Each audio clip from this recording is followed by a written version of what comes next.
Canal 9, Bio Bio Televisión, junto a Universidad Católica de la Santísima Concepción y Arzobispado de Concepción.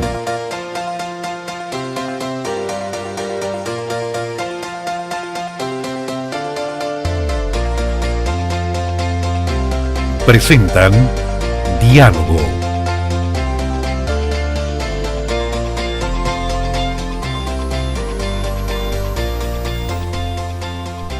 Estamos nuevamente en diálogo para abordar los temas que a usted le importan. Queremos agradecer a los estudiantes de la carrera Dirección Audiovisual y Multimedia, al canal regional que nos colabora, a la Universidad Católica de la Santísima Concepción y al Arzobispado de Concepción. Esta vez vamos a abordar un tema de máximo interés. Se trata del endeudamiento. En Chile hay un alto nivel de endeudamiento y queremos saber las causas, cómo superar este flagelo para muchas familias. Para ello tenemos invitados a dos ingenieros comerciales. Uno de la Universidad del Biobío, don Cristian Muñoz, y también tenemos a Claudio Párez de la Universidad de Concepción. Y la primera pregunta que quisiera hacerle a ustedes es: ¿cuáles son los niveles de endeudamiento de la población chilena respecto de otros países? Buenas noches, monseñor. A ver, respecto a la consulta, el año pasado el Banco Central hizo un estudio de economía familiar del hogar y rastreó un poco la realidad de los 4.700.000 familias. Y de acuerdo a ese estudio, el 73% de los hogares reconoce tener algún tipo de deuda. Algunos, un 19%, son deudas de tipo hipotecario. Un 63% reconoce crédito consumo. En cifras menores, un 8% para estudios, 3% destinado a la compra o renovación de vehículos y un 10% aproximadamente que queda para otros fines. Ahora, estas personas provienen de todo el espectro social del país, o los pobres se endeudan más, los hombres respecto a las mujeres. ¿Hay algún estudio al respecto? Sobre el particular, este estudio señala que el 50% de los hogares que reciben ingresos inferiores a los 760.000 pesos se encuentran endeudados en manera similar al que tiene otros segmentos. Ahora, ¿en qué se gasta o en qué se endeuda la familia? Probablemente en un porcentaje muy alto para la renovación y compra de equipos para el hogar, electrodomésticos, muebles, equipos computacionales, televisores. Un 30% lo destina para comprar ropa. Fíjese la cantidad de dinero que se destina en vestir de una manera. En cifras menores para pagar mantención, por ejemplo, tratamientos médicos, renovación para transporte u otros.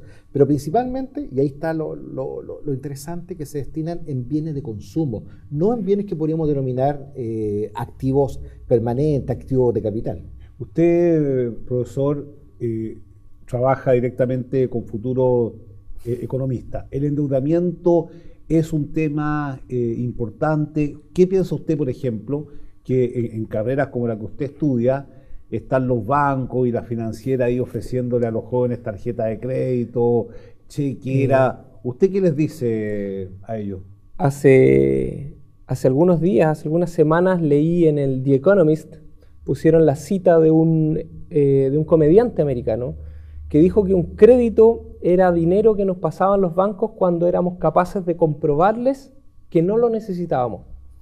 A ver, eso se me complicó un poco la cosa. A ver, vamos a hacerlo y vamos a volver sobre el ejemplo del profesor Muñoz. Vamos a decir, pensemos en pedir un crédito, un préstamo en algún banco.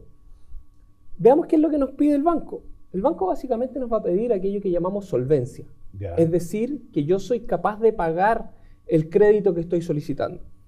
El problema es que para decir que soy capaz de pagar el crédito que estoy solicitando, tengo que decir, o tengo dinero, o tengo un auto, o tengo una casa, bienes, o tengo bienes que eventualmente yo podría vender para cubrir la deuda que estoy adquiriendo. O tengo un trabajo también. Tengo un trabajo también. Claro. Entonces, básicamente lo que me va a pedir el banco es que el banco se quiere asegurar que yo le pague la plata que le estoy pidiendo. Si yo no estoy en condiciones de pagarle, probablemente el banco me va a castigar la tasa de interés, que es el precio que yo estoy pagando. Entonces, si yo soy poco solvente, si no tengo casa, no tengo auto, no tengo trabajo, y por A, B o C motivo llego a calificar para el crédito, la tasa de interés va a ser mucho más alta. Ya. Entonces, ¿qué es lo que pasa? ¿Y por qué las casas, el endeudamiento en consumo es más alto para los niveles más bajos? Es porque la tasa de interés que pagan, el costo por esos créditos es mucho más alto. Si una persona de un estrato alto se compra en una casa comercial usando la tarjeta de la casa comercial, una camisa o un traje o lo que sea, al mes siguiente cubre esa deuda y básicamente no pagó tasa de interés. Claro. Sin embargo, si una persona de estratos más bajos se compra la misma camisa, el mismo traje y lo compra en 3 cuotas o en 6 cuotas, ya no va a pagar, no sé, digamos que se gastó 100.000 pesos en el traje. La persona de alto ingreso lo pagó al mes siguiente. La otra persona tuvo que pagarlo en 6 cuotas de 200.000 pesos. Entonces ya pagó no 100.000, sino que pagó 120.000. O sea que en el fondo el sistema financiero al pobre lo castiga, en cierto sentido. Lo que pasa es que el sistema financiero necesita identificar. Hay un problema que técnicamente se llama la selección adversa. Que si yo le ofrezco algo, lo mismo a todo el mundo, aquellos que menos le convienen al banco, es decir, si el banco ofrece una tasa, vamos a poner un número, del 10% anual, aquellos que tienen recursos dicen, un 10%, ¿para qué voy a pedir un crédito al 10% si yo tengo esos recursos? Entonces yo no los pido, no los necesito, porque los puedo pagar, los puedo sacar de mis ahorros y uso esa plata en lugar del crédito. Pero al banco, ¿y quién? Aquel que realmente necesita la plata, va a decir, un 10% está bueno. El problema es que si la persona realmente necesita la plata, es porque no tiene la solvencia para pagarlo. Entonces, para el banco es menos atractiva esa persona. Y por lo tanto, al establecer una tasa pareja, el banco atrae precisamente a aquellos a los que no quiere atraer. Perfecto. Por eso se llama selección adversa. ¿Qué es lo que hacen los bancos entonces? Me piden un montón de papeles en los que yo certifique que soy un buen cliente, y si soy un buen cliente y no necesito el dinero, me lo van a prestar. Claro. Pero si yo soy un mal cliente, soy pobre, no tengo activos, etcétera, me van a decir, bueno, le presto el dinero, pero usted no me paga un 10, me paga un 20%. Claro. Y eso a veces no se hace de manera explícita. Digamos que los créditos que dan las casas comerciales, por ejemplo, claro, es mucho más fácil adquirirlo, pero está sujeto a que la tasa directamente es más alta. Ahora, hay personas, profesor Muñoz, que no pueden ser bancarizados, pero sin embargo tienen muchas tarjetas de crédito en la casa comercial. ¿Pasa eso? Sí, y de hecho este mismo estudio al que hacía referencia antes lo señala claramente. Dice que del 63% que tiene créditos de consumo, el 26%, la mayor cantidad de personas, tiene deudas con casas comerciales, respecto a los que tienen deudas solo con bancos, que es solo un 11%. Pero de eso, ¿qué porcentaje, ese porcentaje de personas no podrían tener un crédito del banco? Fíjate, alto. A ver, lo más seguro que si empezamos a depurar, muchos de ellos jamás van a ser sujetos de banco. A lo que iba, un poco el dato para corroborar lo que señala el profesor, respecto que aquellos que pueden consumir crédito consumo solo de bancos es una cantidad bastante inferior de toda la masa potencial de personas que lo desean. Y hay algunos que empiezan a hacer combinaciones especiales. Decíamos que el 26% solo casas comerciales, 11% solo con bancos, pero el 15% de la población tiene deudas con bancos y con casas comerciales. Y un porcentaje también no menor empieza a hacer combinaciones, caja de compensación, banco, caja de compensación, tienda, las cooperativas y otras combinaciones, que finalmente hace que todo este grupo de personas accede a algún tipo de financiamiento que tiende a ser más caro. De hecho, los bancos representan probablemente el costo de la tasa de interés más baja respecto a lo que tienen las casas comerciales, que probablemente utilizan recursos propios y como tienen un costo alternativo tienden a poner un precio más alto, considerando también que corren más riesgo, precisamente porque la selección no es tan acuciosa como la que hace el banco. Quiero hacerle Una pregunta más bien práctica para las personas que están escuchando y por favor escríbanos a @pdiálogo. ¿Quién podría asesorar a una persona que está absolutamente acogotada con las deudas? Que tiene las combinaciones que habla el profesor Muñoz, es decir, está en una cooperativa, en un banco, casa comercial y ya revienta. ¿Quién puede ayudarlo? ¿Existe una asesoría en alguna parte o esas personas están solas, por así decirlo? Yo diría que no hay una asesoría, hay algunas cosas que ofrecen deudores, pero eso ya cuando ya la cosa está rematada.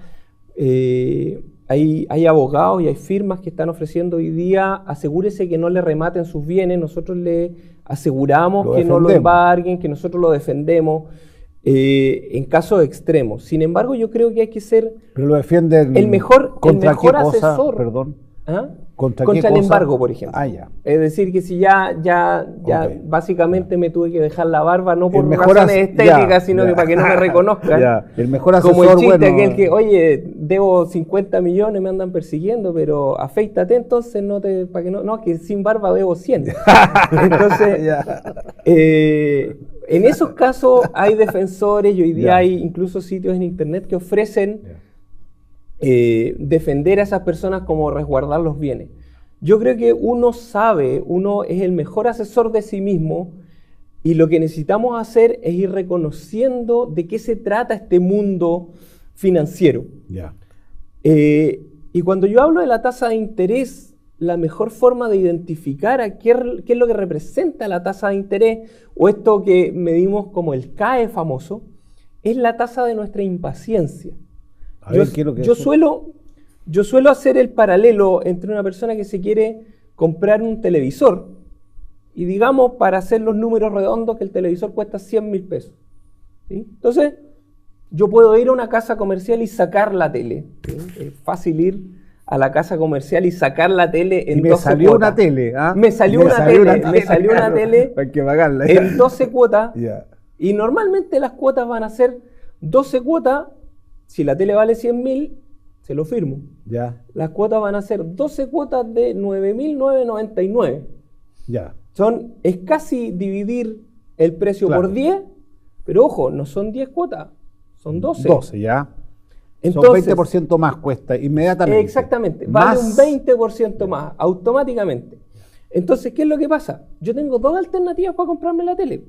Me la compro hoy día y voy a pagar, números redondos, 10.000 pesos por 12 meses, es decir, al final de un año voy a haber pagado 120.000 pesos por la televisión, o bien tengo una segunda alternativa, que es decir, necesito la tele ahora ya, o puedo esperar, ya no 12, 10 meses, y ahorrar 10.000 pesos cada mes y comprarme la tele en 10, no en 12 meses.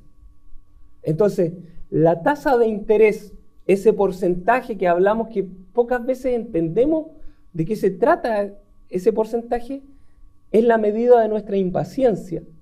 Si yo quiero las cosas ahora ya, y ahí vamos al tema del consumismo, la inmediatez, de la que nos habla el Papa algunas veces. Necesitamos esta cultura desechable de lo inmediato, que necesitamos satisfacer nuestras necesidades ahora ya, tiene un costo. Tiene un costo, en este caso, en este ejemplo tan burdo, de un 20%, un 20% más. Entonces, nosotros más necesitamos... las comisiones y más muchas cosas. Por eso, más comisiones y otras cosas, pero todas estas comisiones agreguémoslas y llamémosle tasa de interés. Eso es lo que nosotros deberíamos aprender y entender. A ver, ¿necesito la tele ahora ya?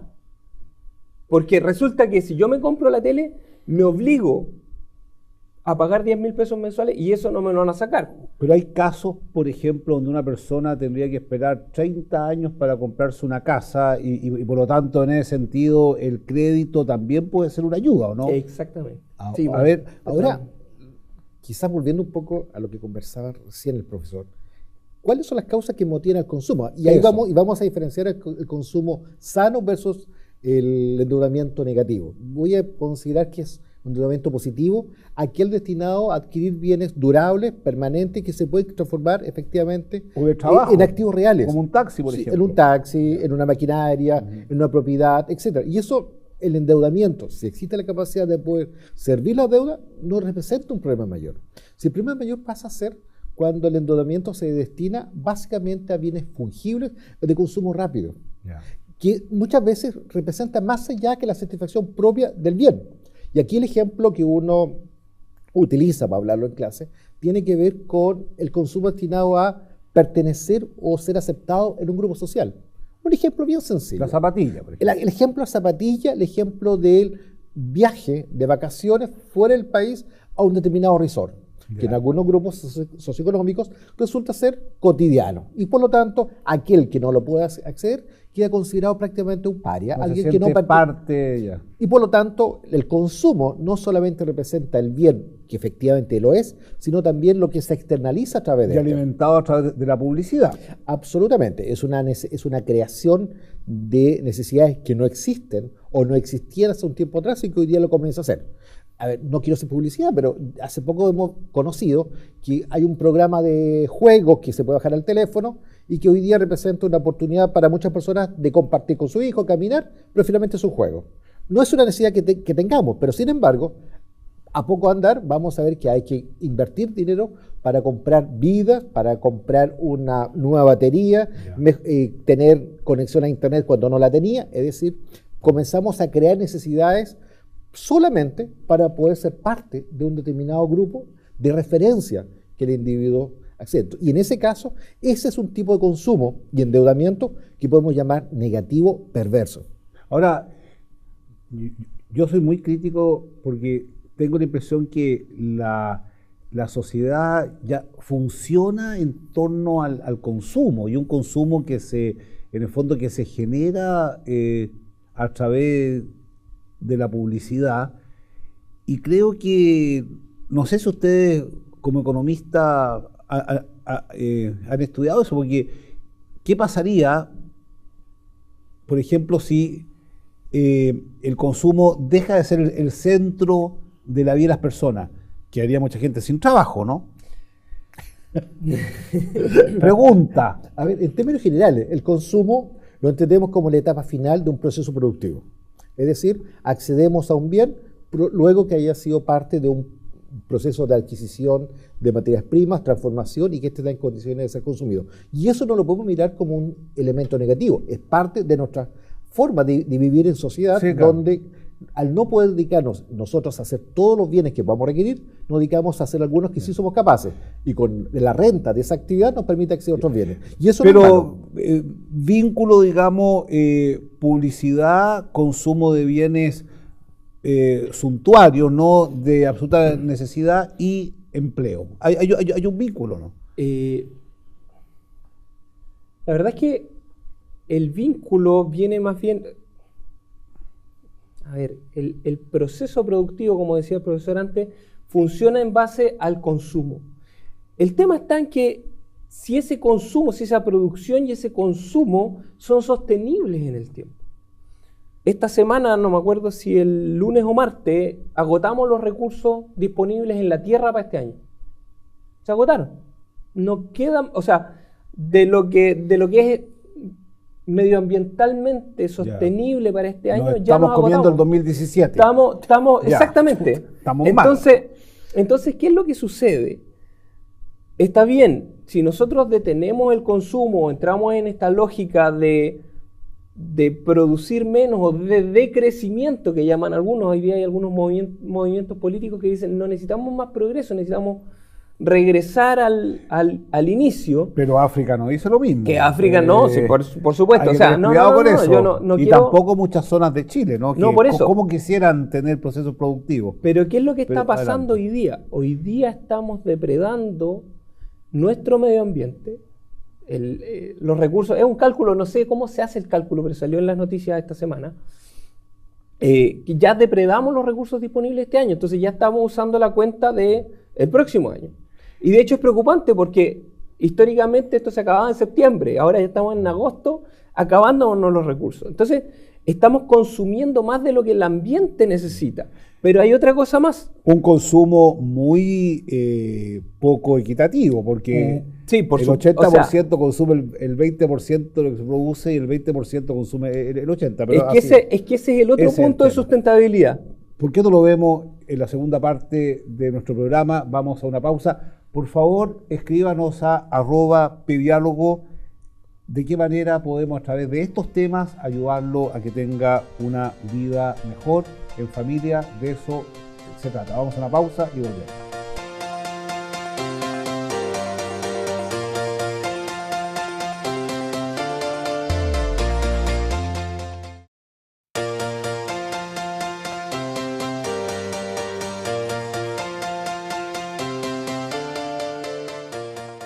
Aquí estamos con nuestros invitados, Claudio Parés, de la Universidad de Concepción, Cristian Muñoz, de la Universidad del Biobío, hablando de endeudamiento, pasamos a economía, ahora estamos en el medio ambiente.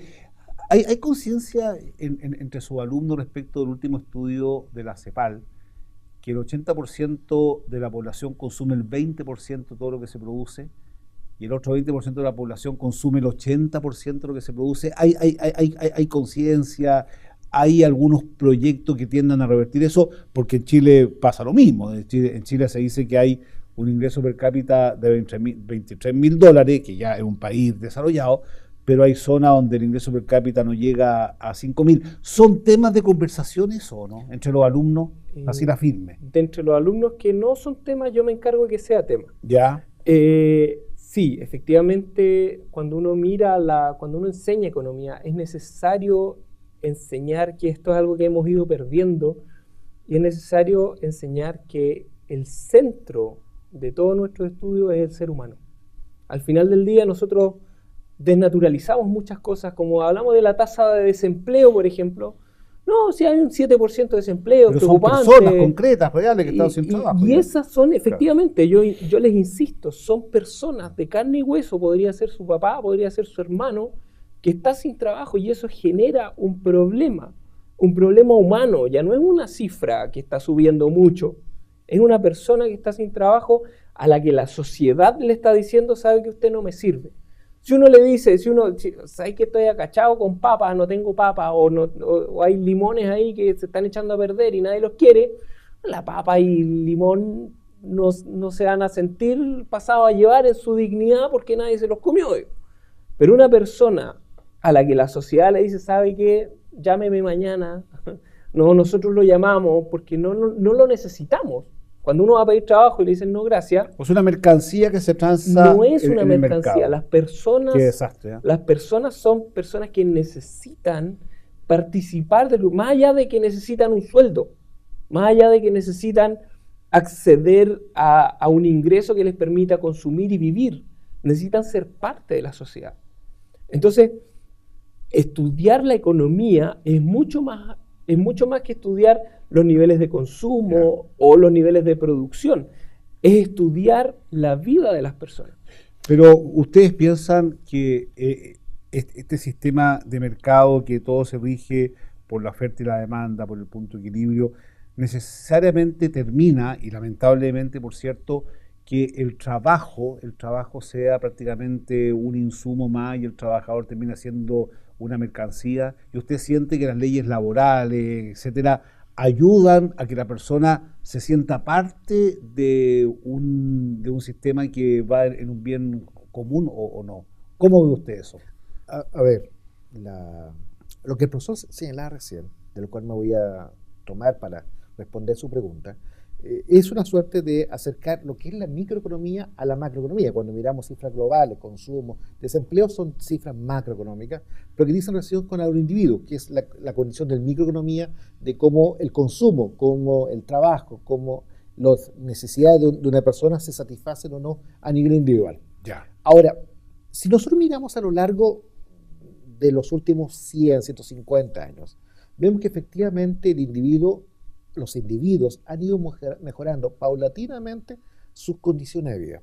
La cantidad de enfermedades que hemos podido vencer a través justamente de mayor riqueza que las naciones poseen y la mayor acceso a los bienes. Si miramos nuestra misma realidad... Mayor red de agua potable, el ámbito de la salud, ¿no? Eso hoy día las naciones tienen grandes recursos que destinan justamente a mejorar las condiciones de su población. Y si miramos nosotros mismos, quiénes somos hoy día respecto a lo que éramos hace 20, 30, 40 años, 50 o más, vemos que efectivamente las condiciones de vida han mejorado.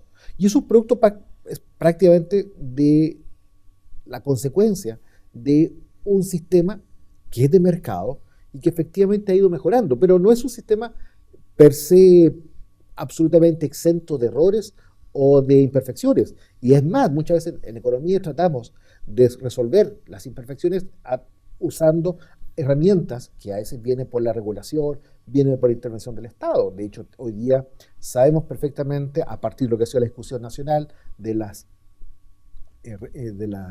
AFP, de la previsión, de cómo vamos a mejorar las pensiones, el sistema va a ser de mercado, pero probablemente vía la intervención del Estado, vía la regulación del Estado, vamos a hacer perfecto el sistema, o por lo menos mejor de cómo está hoy día. Y eso está dentro del marco de lo que tenemos hoy día, un sistema, un modelo de mercado que ha sido, a la luz de la experiencia, un modelo que perfectamente mejora las condiciones de las personas. Los jóvenes en general que estudian economía, administración, ¿cuáles son en el fondo las motivaciones más profundas que tienen? Y la pregunta es ciertos temas, por ejemplo, el tema del trabajo, el tema de la dignidad del trabajo, de la responsabilidad social de una empresa, el tema de la FP, ¿eso están internalizado o hemos caído en un cierto... en tecnicismos, por así decirlo, donde se ven números pero no personas? Yo creo que los estudiantes están ávidos de ir un poquito más allá, un poquito más allá de la microeconomía o de la macroeconomía. Yo no me quería referir a la diferencia entre la macroeconomía y la microeconomía. Pero ya lo hizo el profesor Muñoz, así que... Yo creo que el fondo y lo que los estudiantes están ávidos, cuando uno les habla un poquitito más allá del número, uno transforma las funciones de utilidad, las funciones de producción y los costos y toda esta cosa de la que solemos hablar en economía, y les dice, ¿sabe qué? Cuando nosotros hablamos del valor de algo, del valor de la honestidad, de los valores el valor de hacer lo correcto, o sea, si yo hago lo correcto, voy a perder la oportunidad de ganar 10 millones de pesos. Ese valor de la honestidad, ese valor de hacer lo correcto, vale o cuesta 10 millones de pesos, contante y sonante. No sé, Gil, dale, ¿cómo te vas a perder 10 millones? Claro. Y vamos a los casos de ya antiguos, de la Polar, no son tan antiguos, de la farmacia, todavía, etcétera. sí. Entonces, cuando uno les habla de ética, cuando uno les habla de las cuestiones más profundas, de los valores de la ética, de la moral, del destino universal de los bienes. Uno dice, ¿por qué si esto es mío? Y ellos han escuchado la historia de los 70 y las canciones de Víctor Jara que vamos a desalambrar y que si las manos son nuestras, es nuestro lo que nos den, se empiezan a cuestionar. Porque la economía y la historia que les contamos en los libros de economía dice otra cosa. Pero estas historias tienen sentido. Así es. ¿Tiene sentido esto? ¿Por qué si yo y no podemos repartir de otra manera las cosas? Entonces, uno empieza a mirar, y en la Universidad de Concepción ha surgido un grupo que se llama Estudios Nueva Economía. ¡Ah, qué bueno! Estudios Nueva Economía, que tiene de dulce y de agraz, tiene algunas cosas buenas, tiene otras cosas malas, y uno empieza a mirar que hay nuevas formas de enseñar la economía. Y uno estudiaba y solía estudiar la escuela clásica, la escuela keynesiana y otro par más, y de pronto descubre que hay 9 escuelas, por lo menos 9 escuelas en la historia del pensamiento económico. La escuela austriaca, la escuela schumpeteriana y un montón de otras escuelas de pensamiento que provienen de filósofos que nos contaban cómo se armaba la sociedad, no cómo se organizaba la economía, cómo se organizaba la sociedad para distribuir los bienes. Y si vamos, a mí me encanta ir a los Hechos de los Apóstoles, que tomaban todo lo que tenían y lo ponían, lo distribuían según las necesidades.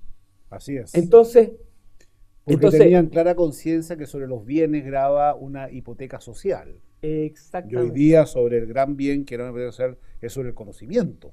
Porque si uno ve, por ejemplo, la distribución de los profesionales, uno se da cuenta que la idea no es que graba una hipoteca social, porque vemos que los pobres no han logrado tener la medicina que se merecen, tampoco en el mundo, en todos los ámbitos de la sociedad sigue esa brecha. ¿Y ustedes, sus alumnos, tienen internalizado estos temas que hablaba el profesor Párez? A ver, las universidades que son Interesante lo del grupo ese, muy bien, perdón. absolutamente interesante, creo que digna de apoyar. Pero lo que iba respecto a nuestros estudiantes, en general, la universidad son espacios de discusión donde la diversidad se agradece y se protege. Y es justo y bueno de que los estudiantes sean capaces de cuestionar los modelos que hoy día tenemos y sobre la base de la discusión encontrar la verdad. No solamente tomar algo que puede ser de moda o mayoritariamente popular para considerar que es bueno solo por esa razón, sino que también ir la búsqueda de mayores verdades. Y en ese aspecto las universidades de la región han demostrado con larga historia cómo son permeables a todo tipo de discusiones. La Universidad Católica, la del Biobío, la Universidad de Concepción y otras, efectivamente permiten que florezcan el pensamiento crítico y probablemente de este pensamiento crítico vamos a ser capaces de construir mejores sociedades. Y en ese aspecto no tengo la menor duda que lo que manifiesta el profesor va a tener buen destino. Una cosa que dijo el profesor, le encuentro toda la razón, que los dilemas éticos a los cuales estamos enfrentados tienen una discusión anterior, que es un tema filosófico. ¿Qué significa ser hombre y qué significa el otro? Por ejemplo, todos estos temas que usted hablaba de corrupción, en definitiva, tiene que ver con el otro. Para mí no significa nada. El otro es un medio que puede servir para mis propios fines, aunque yo lo perjudique. Y creo que ese paradigma, esa conversación, yo creo que está muy ausente en Chile, y a mí me llama la atención cómo han pauperizado en los colegios, por ejemplo, la clase de filosofía, cómo han pauperizado la clase de religión, cómo han pauperizado estos debates donde la economía es un aspecto de la realidad, pero no es todo el aspecto de la realidad. A propósito de eso, en sus escuelas, porque aquí estamos formando a los futuros líderes del futuro, los alumnos tienen encuentro, por ejemplo, con filosofía, con el arte, con la vida social, o están demasiado encasillados en su quehacer? Yo creo que las escuelas que preparan hoy día a los profesionales hacen diferencia de lo que es la formación dura, profesional, con la formación integral. Y en esa formación integral hay espacio justamente con la vinculación con el arte, la filosofía, la ética. Bueno, la ética forma parte también de la formación dura. En realidad, difícilmente que... ¿Hay cursos de ética? Sí, necesario. Y yo creo que en ese aspecto nuestras carreras tienen una deuda todavía pendiente, porque finalmente son en nuestras escuelas donde se forman probablemente la mayoría de los tomadores de decisiones en el ámbito de negocio. Lógico. Y si ellos no les enseñamos adecuadamente la ética y el valor de las buenas decisiones, que no solo tienen impacto en lo privado, sino también en lo social, estamos negativos. ¿En qué están los exalumnos de ustedes? Así, si usted hace un mapeo rápido, así... ¿En qué están? ¿En qué están? Los ingenieros comerciales de la Universidad de Concepción. Y comerciales y también los del Biobío. ¿En qué están? ¿Dónde están? En todas partes. Bueno, a esta altura una escuela que tiene más de 50 años de trayectoria. Pero los últimos, los jóvenes que salen, ¿a dónde se van? ¿A los bancos, a la cosa productiva, a la cosa de estudio? Hay una parte que está en cuestiones de banco. Hay una parte importante que está trabajando en proyectos, en reparticiones públicas. Recuerdo que gente de mi generación fue al Ministerio Público, por ejemplo, porque cuando yo salí de la universidad, mis compañeros, se estaba abriendo el nuevo sistema procesal penal, entonces la administración de los centros de justicia requería gente que los administrara. Entonces hay una gama de personas que han trabajado en el ámbito de la salud, en una diversidad de temas. Y yo quería hacer un alcance respecto de lo que... ¿Emprendedores? Emprendedores hay bastante. También hay bastante. Por favor, pregúntale.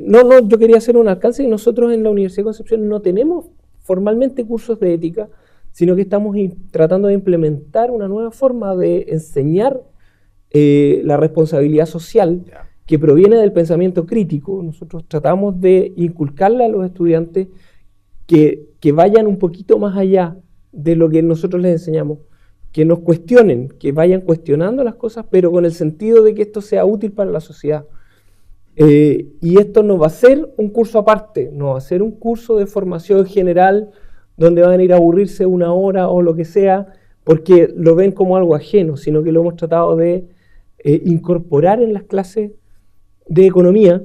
De hecho, los chicos de primer año en economía ya tienen la implementación de lo que llamamos las macrocompetencias genéricas, que es decirle, mire, usted no solo en economía, sino que en administración, en matemáticas, en su vida, tiene que ser muy crítico con lo que está mirando.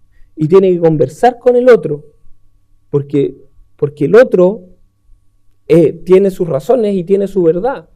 Y a lo mejor yo estoy equivocado y él está bien. Así. Y vamos considerando y vamos poniendo al otro por delante. Porque la responsabilidad social no es solo regalarle algún auspicio a algún centro cultural, sino que es entregar salarios éticos, como decía Monseñor Goich. ¿Sí? El salario ético no se trata de llegar a un número, se trata de que las trabajo permita a la gente vivir. Que el trabajo vale el esfuerzo de la persona y que le permite vivir de manera digna, y ese trabajo lo tiene que pagar y reconocer la empresa. Claro. Cuando yo transformo ese número en un subsidio que da el Estado, estoy desperfilando la ética. ¿Cómo se compatibiliza eso, por ejemplo, con el dumping que se ve en la materia prima, por ejemplo, que llega a Chile, que empieza a bajar un poco la producción porque no hay posibilidad de competir, digamos? Hoy día, cuando nuestros empresarios compiten con el mundo, probablemente se tienden a pensar de todo lo que nos llega de Asia, donde además del dumping duro que uno puede conocer, también existe un dumping laboral, donde la mano de obra llega a valores bastante más bajos. Y hay bastante movilidad también. Y bastante más bajo razonable. Movilidad laboral, increíble. Y eso hace que efectivamente la competencia sea difícil, la competencia no es una competencia leal, y donde las capacidades que tenemos desde acá, desde esta parte del mundo, de establecer sanciones a aquellos países que alientan el dumping o que lo encubren, definitivamente son bastante bajas. Es decir, nosotros frente a los poderosos asiáticos difícilmente podemos contrarrestar nuestra fuerza de economía. Pero hay un punto... Pero es complicado eso, porque los puestos de trabajo van a empezar a disminuir, evidentemente, ¿no? La especialización nos debiera ayudar a mejorar nuestras habilidades productivas, Claro. pero indudablemente cuando salimos a competir de igual a igual en elementos donde no hay mucha diferenciación, probablemente el dumping en cualquiera de sus formas nos va a pasar la cuenta y efectivamente no vamos a poder competir. Algo sí ya pasó en esta región con respecto a todo lo que fue la industria de las telas, donde... Calzado, tela. Las quebraron. Absolutamente.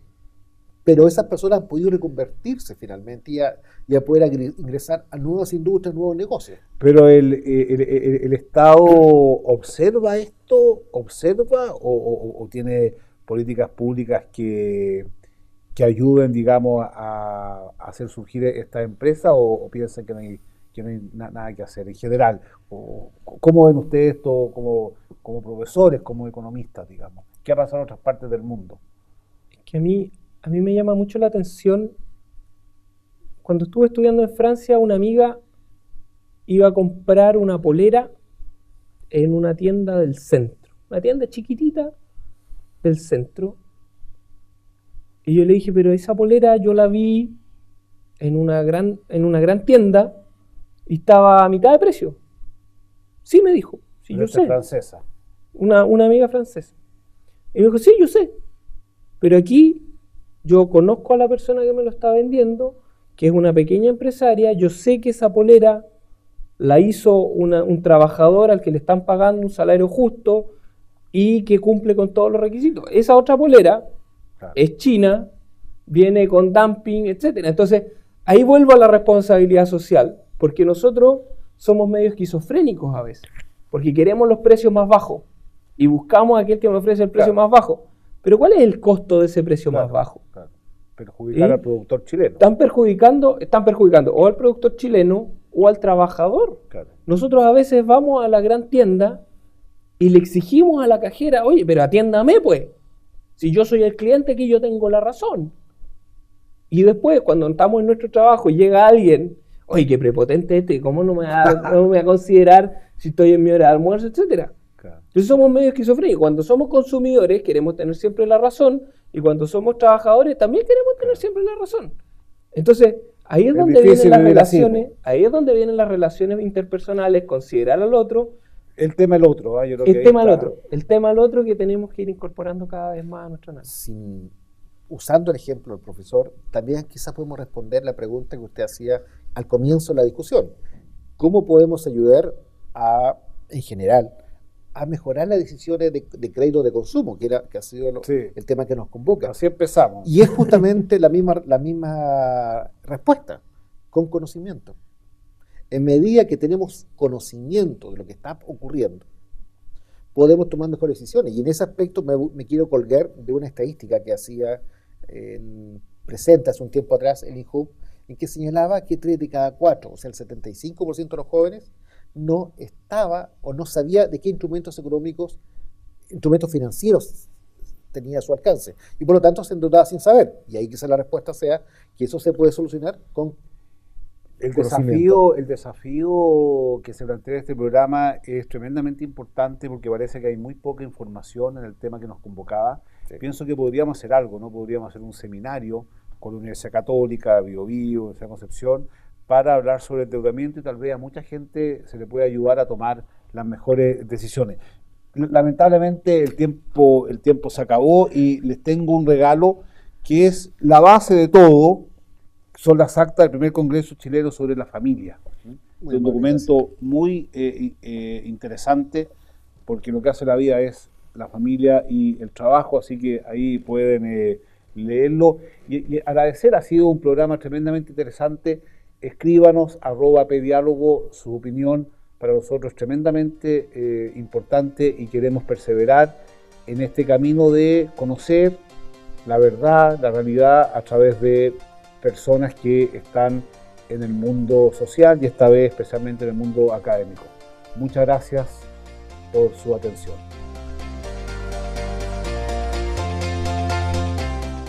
Canal 9, Biobío Televisión, junto a Universidad Católica de la Santísima Concepción y Arzobispado de Concepción.